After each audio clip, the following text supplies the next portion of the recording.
This is the ultimate question. What phone should I buy today? Not everyone has $1,000 to spend on a phone, but at $599 or less, this is a debatable choice. This phone is known for gaming and the dual speaker setup, but is it still worth the price? Let's talk about it first, because it isn't that gimmicky of a phone. Should you buy the Razer Phone 2 in 2020? Hello everyone, this is Matt from Real World Review. Check out the social media listed above in the description for some extras. Alright, let's review this benchmark for a gaming phone.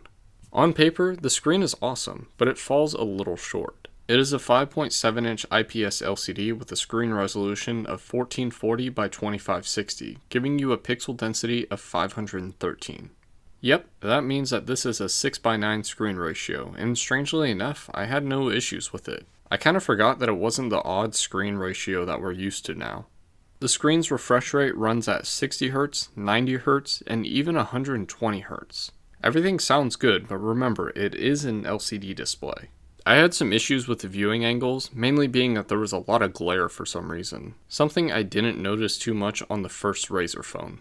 Another issue was the brightness, which is rated over 600 nits, which is better than the original 300 nits on the Razer Phone 1, but somehow it just wasn't that bright to me. Plus, it dims when the phone gets warm. Maybe I don't like LCDs at all anymore, but for some reason the screen just isn't as good as I'm used to. That's fine, but this is a decently expensive flagship phone, not to mention a gaming phone. I was a little disappointed by the screen, but I guess that means that there's still some room for improvement on the Razer Phone 3, if Razer decides to change their mind. Now the battery on this phone isn't the best, which is kind of strange. A 4000 mAh battery wasn't entirely the most common battery back in 2018 when it came out, but it is in 2020. When I reviewed the Razer phone, I told you that the battery life is pretty much the best that I've ever seen on a phone. This phone, however, is a little bit different. Mind you, the model that I have is less than a year old, a couple months really, and the battery life is so-so. Sure, this is a full 600 nits at 120Hz with 1440p resolution, but that was the same as a Razer phone, minus the 300 nits. It lasts all day, but only gives you about 2 to 3 hours of screen on time. The Geekbench 4 battery test is pretty reasonable with the battery stats I was given. This kind of sucks, seeing that I didn't really use it for gaming every day. Remember, this is a gaming phone, and battery life does matter. The phone does get fairly warm when doing normal tasks, which doesn't seem like a good thing for the battery life. This does support Qualcomm Quick Charge 4 Plus, which is fast charging on the USB-C port on the bottom, and it charges at about 25 watts from what I can find. Still, charging to 100% will take you almost 2 hours to complete, but half an hour of charging should give you 50% of battery. Yeah, it's kind of weird that these batteries worked like that, I guess. It does support wireless charging, but in a weird way.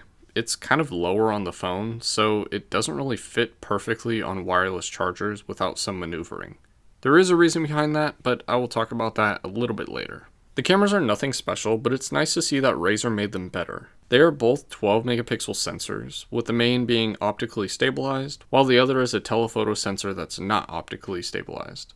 While shots at night haven't improved that much, shots during the day are actually really nice and capture a decent amount of detail. As for the app, it isn't too crazy. You get very few options, but in a way it's kind of a good thing.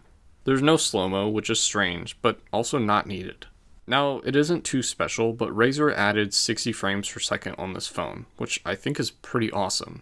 They give you 60 frames per second video in 4K, 1080p, and even 720p, but clearly 4K is where it's at.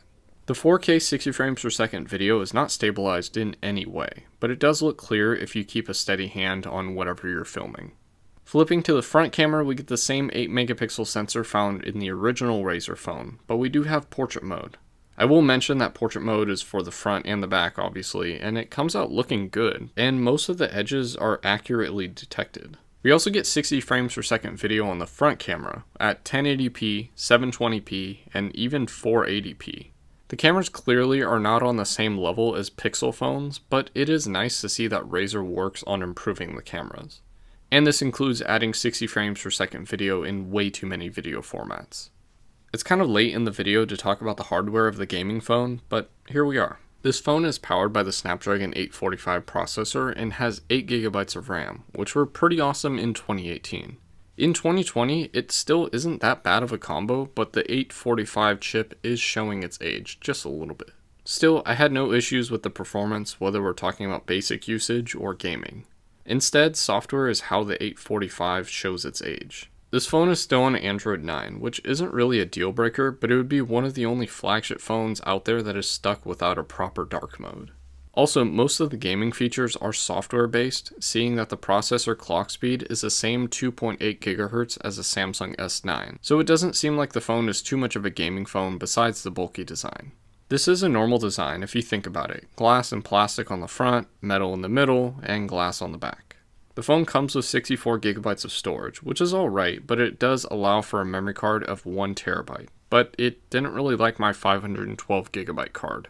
The phone is somewhat big and bulky because of the squared off edges, but it also is kind of hefty at 220 grams, about 23 grams more than the original Razer phone. There are some dual front-facing speakers on this phone, which sound really good and super loud, but newer flagship phones have similar speakers, just not front-facing. There is a side-mounted fingerprint scanner which doubles as a power button, and it works pretty fine. The opposite side has the volume buttons, which are right in the middle. I'm not too much of a fan of this placement. There's no headphone jack, so you're still stuck with the Bluetooth 5.0 in this phone, but at least it makes sense now. The phone is IP67 water resistant, which is a good thing in a few ways.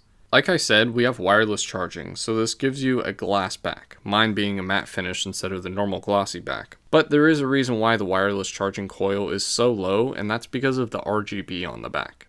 It's a cool standout feature, but really, just like I tried to, it's kind of overhyped. There are really only a few colors that you can choose from, even though it seems like it can be fine-tuned. I mean, look at the red, it looks pink during the day and red at night. Gimmicky? To me, yes. Does it fit the gaming aesthetic? Yes.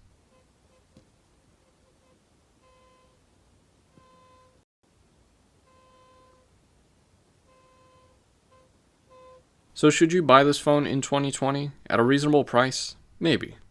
Besides the design and the RGB logo, this is a normal phone nowadays. This phone doesn't really lose too much of the design choice, other than swapping out a better screen for a faster one. The software does feel kind of dated when compared to other flagship phones, but you get a raw gaming experience out of this phone. With this said, software is what makes this phone what it is, but also what makes me hesitate on recommending this phone. Still, I hope that Razer comes back and makes the Razer Phone 3. Maybe they will add an OLED panel just to make me happy. Who knows? And that's all I wanted to talk about. Thanks for watching my review of the Razer Phone 2, also known as the flashy phone. If you have any questions, leave them in the comments section or message me on Twitter. I get bored over there. Also, check out the social media listed above, subscribe and hit the bell button if you like the channel and want to see more videos. Thanks for watching.